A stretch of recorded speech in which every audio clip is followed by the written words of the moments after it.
ગુજરાતનો સીમાવર્તી પ્રદેશ ભારત પાકિસ્તાન બોર્ડર નડાબેટ ખાતેથી 100 નવીન બસોનું લોકાર્પણ કરાયું. વિધાનસભાના અધ્યક્ષ શ્રી શંકરભાઈ ચૌધરી અને રાજ્યના ગૃહમંત્રી શ્રી હર્ષભાઈ સંઘવીએ ફ્લેગ ઓફ કરી અને બસોને પ્રસ્થાન કરાવ્યું. સીમા પરથી એક સાથે 100 નવીન બસોનું લોકાર્પણ એ અલૌકિક ઘટના છે. ગામે ગામ બસની કનેક્ટિવિટી બને તે માટે રાજ્ય સરકાર કટિબદ્ધ છે.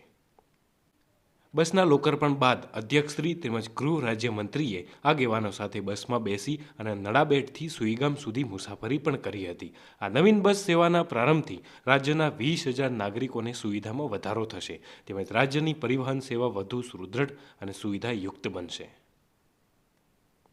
વધુમાં વધુ બસો ચાલુ કરવાનો નિર્ણય લેવામાં આવ્યો.